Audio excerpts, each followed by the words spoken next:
everybody. Welcome to an all-new episode of BYLATINMEN with your favorite hosts, me, Anthony and Kevin. We are back for the third episode.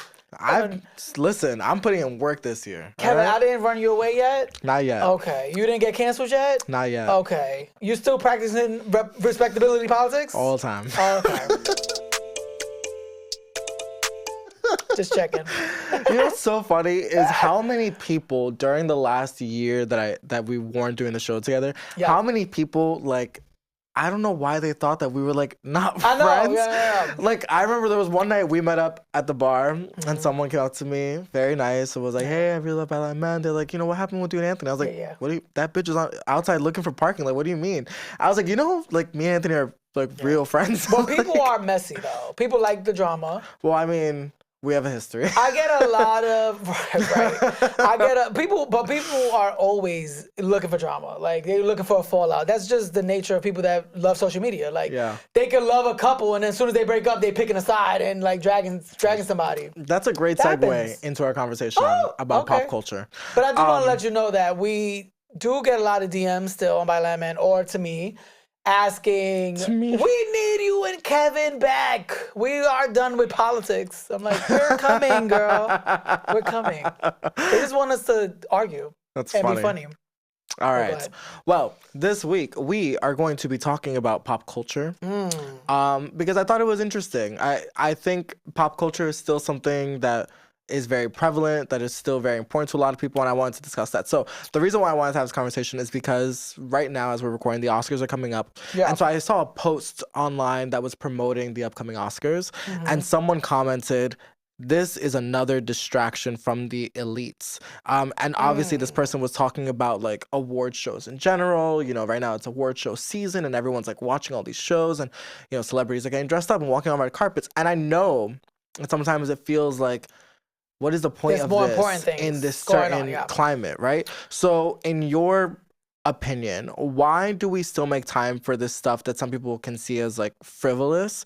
Should we be ignoring award shows and like these like pop culture moments because of the moment that we're in? Like, what would it mean if like, I remember some people were like, the Grammys should not happen. Like they should postpone the Grammys. I think you shared that sentiment last year a little bit. Did I? Yeah. You were like, why the fuck are we celebrating? There's nothing to celebrate. Yeah. I don't think I did that. Yeah. I don't know if I did that. It was an award show. I don't know which one, but it was an award show. I mean, you drag award shows anyway. Like, not enough Latino nominees, not enough black, gay. We get it. I definitely wasn't dragging any awards last year because Ariana Grande was nominated for everything. True. It wasn't last year. I was watching every award show. Yeah, it probably wasn't last year. But go ahead. All right. So this brings it back to like when Bill Maher was on the red carpet. Was it the Oscars or Golden Globes? I think it was the Golden Globes. The Oscars haven't happened yet. Oh, yeah. So it was the Golden Globes, and they asked him about ICE, and he said, this is not the night to talk about that. Wanda Sykes also wearing a Be Good pin for Renee Good, obviously, and trying to use this platform for activism. Do you feel that's effective or no? Oh, come on. We're just here for show business today. It was a terrible thing that happened, and it shouldn't have happened. And if they didn't act like such thugs, it wouldn't have had to happen. But I don't need to wear a pin about it. And it's ridiculous because he made his career about making jokes about politics. So it was just stupid. I think that these award shows should still happen, but people should make political statements at them, which is what they are doing. But then you get criticized by the right, like, oh, why can't it just be art? Why can't it be entertainment? The right cries about everything, though. No, they do. But I'm saying I'm glad that artists are using the platform to speak out. Because for a long time, artists did not speak politics. They just accepted the award and they didn't want to become political so that they don't alienate any part of their audience. Yeah. But now they don't give a fuck about that. And I like that. Shout out to Kehlani, who just won 2 Grammys back to back, her first ever Grammys, and took that opportunity to be like, fuck ICE, free Palestine, and stuck to, you know, her positions, her political positions, and told people. Kehlani put the gauntlet down during the pre-Grammy Award ceremony. What I say is that everybody is so powerful in this room and in this room later, and together we're stronger in numbers to speak against all the injustice going on in the world right now. Yeah. So instead of letting it be just a couple few here and there, I hope everybody's inspired to join together as a community of artists and speak out against what's going on. And I'm gonna leave this and say, fuck ICE. And we saw a handful of people, but even then, still not enough. It wasn't people. enough. Yeah. And like the first person, and we had like people say things here or there, you know, Billie Eilish with like the, you know, no one's illegal on stolen land, and like we've had other people who like, Bad Bunny. But Bad Bunny, the Latino, was the first person to directly mention ICE. Yeah. The first person. ICE out. Before I say thanks to God, I'm gonna say ICE out. We're not savage, we're not animals, we're not aliens, we are humans, and we are Americans. I think that even that moment, all you need is one moment to go viral. Yeah. Like on social media at this point. So I think that was still good. And I think they had people talk about ICE at the Golden Globes. Yeah. Yeah. Mark Ruffalo on the red carpet was a big moment. So, you know, there is power that you can't negate the fact that there is power in pop culture, that pop culture has an ability to shape narratives, to change minds, to change people's hearts. You know, like there are a lot of people who I'm sure either watching Prison Break or Orange is the New Black developed, even if it was just a little bit, a semblance of empathy for incarcerated people. Yeah. There are people who watch shows about people who are a different race than them, who, you know, learn something. And so I do think that pop culture shapes the world. Pop culture is political. And like if we talk about Lil Nas X and the way that he blended being black and queer with hip hop and country music and like forced the world to acknowledge, you know, who he was. I think that there's a big opportunity in pop culture to send a big message. And so if we're talking about the most recent example with Bad Bunny doing the Super Bowl, again, now at this point, it's been a couple weeks since that, but like that was such a big impactful moment. But there are always going to be criticisms. You know, there are people who said like he wore Zara, and you know Zara has like, you know, these sweatshops, or he brought out Lady Gaga, and Lady Gaga is a Zionist, and so there was all this criticism. And I had a friend named Christian Divine online who made a post, and he was like, "Listen, I as like a big radical leftist can see all of the points that you're making and agree with them, and say, sure, maybe I don't agree with Lady Gaga, but I can't take away from the fact that this moment, these 13 and a half minutes brought a whole host of people across the world joy and made people feel hopeful, and like those moments should still matter." Well, I don't even look at the joy part. I looked at, like, when we watched it, because we were watching it together, I was like, we were talking about like, why Lady Gaga, right? We were like, this is so odd. Like, it don't make no sense because they didn't even have a song together with Bruno Mars. I ended up writing a whole essay about it. But I said it makes sense because they're the biggest streamed artists in the world right now. So why wouldn't you make the most of this moment? Whether they get criticized or not, the point is to get as many eyes as you can on the message. Like, yes, you can not like Lady Gaga because of her stance on Israel. Is she Jewish? No, but she's a big Zionist. Oh, so you cannot like her for that, but then you can respect her for getting on a stage with him, wearing the light blue color, and, you know, being part of bringing attention to this cause. And also, she has spoken up a lot for LGBT. She speaks up about Trump. So you don't have to agree with someone completely to like them. Like, this is a problem right now in politics where you have to be completely one side or the other side, and that's not realistic. Both the radical right and the radical left are actually very small. They're just the loudest. Most people are not all the way leftist socialists. Most people are not MAGA. Most people are just average citizens that go to work and don't even talk about politics, to be honest. I think that if we're like focusing on like pop culture, I think that it is really important to allow people, like, again, I think that what I was talking about before, the changes that happen, the way that pop culture can shape narratives and stuff and make real impactful change is also subconscious. And it comes from people just being able to enjoy art and being able to come together over, you know, this entertainment. And so I do think that there is a need for it in the world, which is why, you know, like as my account grows, because every year during award shows, I post speeches and I always like put a disclaimer on my story, like, hey, by the way, if you're new, during award show season, I take those opportunities to like share important speeches or like things that are like big wins. So like, you know, if Tremel, I forget Tremel's last name, but Tremel from Paradise, like he won. Tremel from, what's the name of that show that everyone watches on Apple TV? Severance. Okay. Thank you. He was the first queer black man to win a Emmy, and he was the first black man to win Best Supporting Actor in last year during the Emmys. Anyway, I shared his speech, and it was like, hey, there's this big moment, because those small wins mean something to people. So I do think it's important to allow people to experience that kind of joy. I mean, we can even see like how Beyonce with Cowboy Carter, that was completely political, and she didn't really do anything wrong. She didn't name Trump, MAGA, nothing. She just gave the history of the American flag and Americans and Black Americans and slavery, but you're still gonna get criticized. So the point I want to make is that entertainers shouldn't be trying to please everybody. They should just try to make impact with whatever they do. I don't want like Taylor Swift to come out of the Super Bowl and just sing happy songs and not be political. Like, what's the point of that? That's a waste of an opportunity. Especially with Trump in office. So the EBSCO research article called On Popular Culture says that while uniting across race and class and bringing people together, that pop culture can distract the world from real issues, prioritizing celebrity over substance. So do you think that online social media discourse is a way for people to allow themselves to be distracted? Like people who debate, you know, there are people who are right now debating Cardi B's tour versus Nicki Minaj's tour and like comparing them side by side.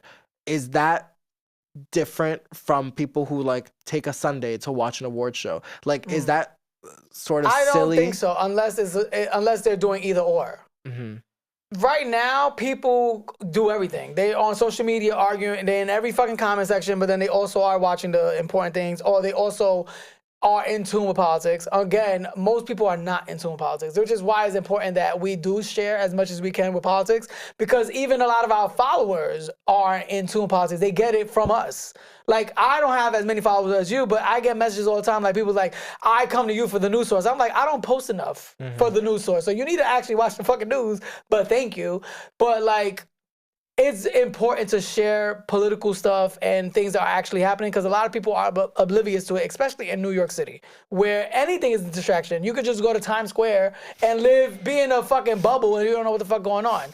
But I've thought about that before, where I'm like, there's a huge protest going on right now, let's say in like downtown by City Hall, and people just 40 blocks away, like not 10 blocks away, can't hear it, can't see it, have no idea it's happening. How about the nurses that were protesting 15,000 strong, and then you're still having dinner at a fucking restaurant? Yeah. Wait, what was the first thing you said?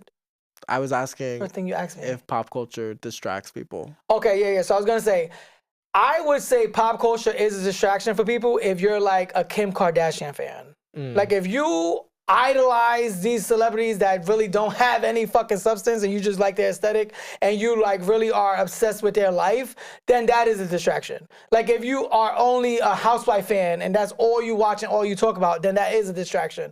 But I feel like you can enjoy pop culture and still be informed. All right, well, we are actually going to talk a bit about stan culture and fandoms. Listen, when we come back from this break. We'll be right back. All right, it is time for Latin Lovers. He didn't sing the song this week. All right. I'm gonna give you a break. So, because we have Ricky Martin sing. So, first question: does someone's views on pop culture, i.e., music, TV, film, does that play a big role in whether or not you will date them? Like, does someone have to be a fan of the same things as you are in order for you to be compatible? No, I think that's weird. Like, people that want to date themselves is weird. I don't know if it's you dating yourself. It is. If you want to have all the same interests, that's kind of weird. Okay, I didn't say all the same interests, but I'm talking about specifically with pop culture, because to some people, pop culture is really important. Yeah, no. I mean, again, for me, you're asking me, so I'm answering for me. I am asking you. If I'm saying in general, if it's important to you, then yes. So for you, my next question for you specifically, is what if you were dating someone that you really liked, or like you know, And they all don't these hypothetical situations I come up with. Hypothetical. Just in another universe. Let's just say, if you were dating someone who did not just not enjoy, but actively hated Beyonce, how would you feel about that? That would feel racist. But besides everything else, there's a black man. So So besides that, he's not being racist to her. Okay. Besides that, like everything else is there. He just doesn't. He doesn't like Beyonce. He don't want to see her. All right. So for me, it wouldn't matter because I don't argue about her. Okay. It wouldn't bother you at all. There's nothing to argue about. Okay. No. But if you want to talk about it, we can. You want to argue about it? No, we can. No. I can. It wouldn't be an argument. You. Okay. Yeah. I can shut you down. I think it does matter to some degree. Like I want to be able to. For pop culture. Yeah. Because everything is political. So if somebody hated your favorite artist, who's your favorite artist? Normani still? Oh, she moved over because girl. I'm always gonna be a Normani stan, but. All right. So if somebody that hate Normani and trash her all the time. Not Normani, but if someone hated Ariana Grande, there's nothing for us to talk about. Why? There's just, how are you gonna hate? So since I trash Mariah Carey all the time, I can't date somebody like Mariah Carey? Trust me, no lamb wants to date you. Yeah. None of them. All right. So what about not just being a fan? Because you know what? That narrows the pool. As much as... It's already small. As much as you are a fan of Beyonce, neither of us are a part of like online stan culture in any sort of way. So, but stan culture is a really big thing in the gay community, especially on social media, on like X or Twitter, whatever you want to call it. Yeah. So, what about stan culture? Would you be able to date someone who was a huge fanatic of someone or something? Like, they didn't ask you to participate. Yeah. Like, they're not asking you, like, hey, you have to come up. But, like, they're saving money for this stuff. They're buying the merchandise. They want to hang it on the wall. Yeah. They're watching. Like, and they have a job because there are functioning adults who do this. Yeah. So, like, they have a job. But, like, people that go to Comic-Con, too. Bitch, their job. DragCon. They work to sustain their fandom. Like, could you date someone like that? No. Could you date someone who was like, we gotta go? I provide services for people like that. What if, like, you gotta date someone who, like, I'm not missing a WrestleMania or a Summer SmackDown. No, I can't do that. You gotta grow up. What if you have to grow up. What if they were super into K-pop? No. Anime? No, I don't understand what they're saying. What if they were super into Nicki Minaj? Like the Bad Bunny Super Bowl, huh? What if they were Barb? Hell no. Especially not now with her being MAGA. You couldn't date a Barb? All right, so what if, let's turn on its head. I could. Could you? If they are a fan of her as an artist. But if you defend her being homophobic, how? That doesn't make sense. Okay. Because there are stands that defend like everything she does. Her dating a rapist, marrying a rapist. Her defending her brother, who is a convicted pedophile. Her supporting Trump, who is a accused rapist. Like, if you support all of that, then no. But if you just love her music, like, it'll be annoying. Because I don't even like it being played in my car, to be honest. Child, if y'all have ever seen Anthony at the club when a Nicki Minaj song comes on. 2 or 3 verses. Anthony and the DJ going bar for bar. That's a lie. That's a lie. I don't know anyone who spits. Monster, I don't know anyone who spits the monster verse like Anthony. You know what? Kevin is gaslighting me right now, and he's trying to call me a Barb. All right. Wow. We are out of time, so we're gonna wrap up this episode. You didn't answer if you would. No. Oh. No. Okay. Nothing from me. No one who's particularly online like that. No one who's like big into stan culture. But I'm saying like what I said about a Barb. Dating a Barb. Would you be able to date a Barb if they just like her music? No. Oh, okay. No, her music is not playing anywhere near me. She's blocked on all streaming platforms. But that's now. But what if it was someone who was like, let's take the person you're a fan of and then like take it a step further. Like, what if you met someone who was like a huge Beehive person? And again, it's the same thing where it's like, I just don't want to date a show. Okay. So you're like, that's weird. Like, bitch, your whole personality online is defending someone that don't even know you. And then you cry when you get blocked because you disagreed one time. That's like dating Armand Wiggins. No. Oh my God. No. Not that man. Yeah. All right. Not teeth. we are going to move on. We're going to take another quick break, and we'll be back with Retweet or Delete. All right, and we are back from our break with Retweet or Delete. Am I starting or you starting? You can start. All right. Fisher King said, award shows are a spectacle where a small clique of people celebrate one another, often for not doing too much, and then the rest of us are supposed to be interested. Outdated and a total waste of time, and I'm going to delete. Delete. That was so stupid. I love award shows. I'm sorry. I really do. That felt like clickbait.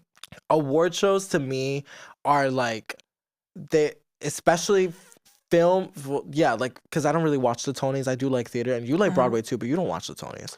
No, I don't watch the Tonys, yeah. But like the big film, music, and TV awards to me are so fun because I go and I watch everything. Like, preparing for the Oscars, I've watched almost everything that's been nominated. Yeah, I don't. Because I want to have an opinion on that night. Like, something about it feels like it feeds the commentator side of me. Okay. Where I'm, like, arguing with the screen about who won.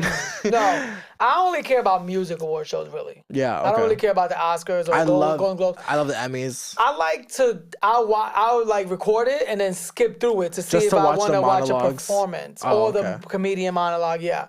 I don't really care about the awards. Even in music, I don't really care about the awards. Which is another thing. Like, to me, I don't think that awards, maybe to the artists and like people who are nominated and winning, maybe they do mean a lot. Yeah, they do. And like some awards to me, I'm like, this person does, like Kehlani winning and Duran Bernard winning. Like, to me, I was like, this is amazing for them. They've been busting their asses. Like, I'm so happy for them. But at the end of the day, like the award show, I don't know. I don't really take it that seriously. Kevin has criticized these damn award shows in the past, but I'm not gonna downplay an artist for winning an award. That's their career. That's their realm. Like that doesn't make. That's like me being mad at somebody getting a promotion at work because they deserved it. They worked hard enough, or they getting recognized at a gala. That is weird. Yeah. This person is just someone who was rage baiting, I believe, and gaslighting. Because if you just don't like award shows, just don't watch it. And nobody's forcing you to watch it. It worked. You ended up on BYLATINMEN. All right. Next. Stan culture killed music and how people listen to it. Retweet or delete. No. Most people are not in stan culture. I'm going to retweet. Okay. I think that a lot of the discourse online is from the fans. It comes from the stan like corner of the internet. Yeah. And it feeds outward. So I think a lot of the discourse because I think between artists? No. Oh. But people online commenting on music, like I think artists really don't have big rollouts like that. If you're not Cardi B, if you're not, and like Beyonce doesn't even do a rollout because she doesn't have to, but like if you're not a Cardi B or like a Taylor Swift, you're not doing this big promotion.